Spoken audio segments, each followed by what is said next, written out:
Como a senhora sabe, eu ocupei também a cadeira de Ministro do Meio Ambiente, sucedendo algumas das suas gestões e antecedendo a atual.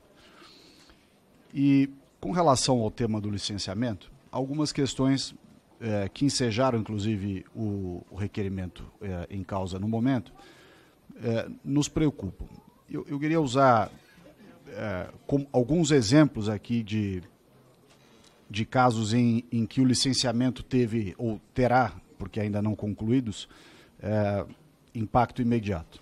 Com relação à Foz do Amazonas, pelo que eu li da imprensa, não tenho nenhuma informação mais técnica sobre isso, me parece que a posição adequada, a posição adotada pelo Ministério é adequada. Trata-se de uma discussão técnica, não comporta arbitramento jurídico de argumentos. Isso não há dúvida. É uma decisão técnica, ou tem condições técnicas para avançar, ou não tem. E, evidentemente, com relação a isso, a tentativa, pelo menos, de arbitramento jurídico dos argumentos, me parece que a decisão, o posicionamento até agora adotado, está correto. Por outro lado, alguns temas históricos que não têm a ver com essa gestão, nem do IBAMA, nem do Ministério, nos trazem a reflexão importante sobre como o licenciamento ou uma perspectiva ou até uma prevenção no sentido de visão antecedente sobre determinados fatos pode gerar consequência prática. Eu digo isso por uma razão simples. E claro, cada um tem uma visão sobre isso, mas a mim me parece que o licenciamento é uma maneira analítica, técnica, de se encontrar uma maneira de se dizer o sim. Porque se for para dizer não, a gente nem precisa do licenciamento, basta dizer não e pronto. O licenciamento, portanto, cumpre esse papel. Tentar encontrar uma maneira de se dizer sim, com condicionantes, sem condicionantes, com determinadas circunstâncias ou não. Nos casos, por exemplo, do linhão Boa Vista-Manaus, que a senhora conhece bem, que é da região amazônica. Nós estamos, salvo engano da minha parte na data, nós estamos há cerca de 10 anos aguardando o avanço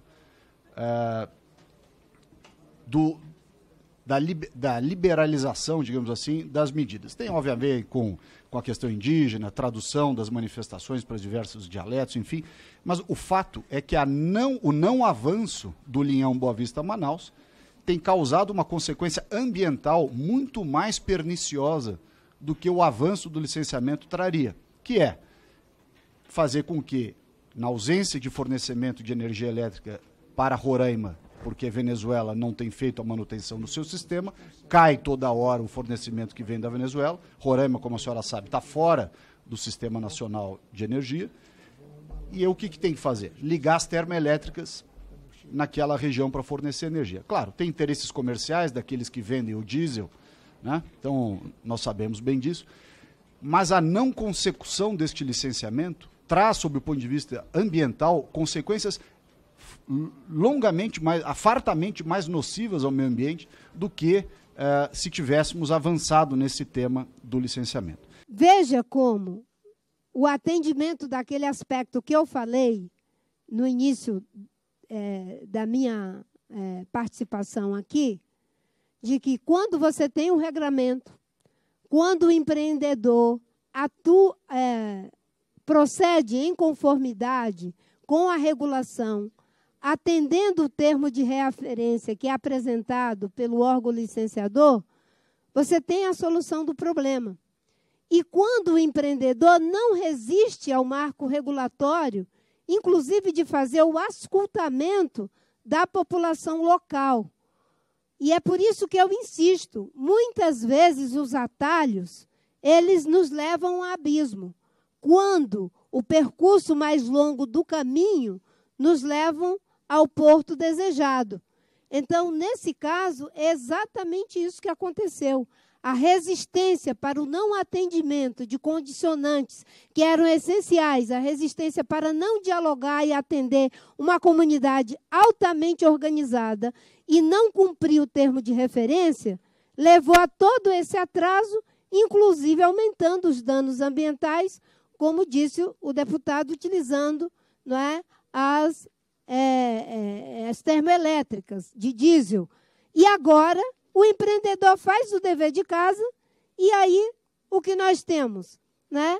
Nada a obstar. Por quê? Porque foi feito o correto atendimento. Portanto, o encontro entre, não é, a integração meio ambiente e economia, ecologia e ecologia, é uma equação que nós colocamos lá em 2003. Não é? Eu disse, não se trata apenas de dizer o que não pode. Vamos estabelecer o como pode da forma correta? Agora, tem coisas que não pode. E aí a gente não tem que ficar enrolando o empreendedor. Não vai ter licença para exploração de petróleo em Abrolhos. Não vai. Não adianta, tem que tirar esse negócio lá de disponibilidade. Então, quando não pode, não pode. E foi o que nós fizemos com Tijuco Alto. O empreendedor apresentava estudo, e apresentava estudo, e apresentava estudo na época. Acho que era o doutor Antônio Hermílio de Moraes, né? Mas ninguém tinha coragem de dizer que a licença não podia ser dada, porque ia acabar com o quilombo. Ia soterrar o quilombo, afogar, submergir o quilombo, né? E nós dissemos, não pode, não vamos dar a licença. Porque aí, em um governo republicano, a resposta é mesmo técnica.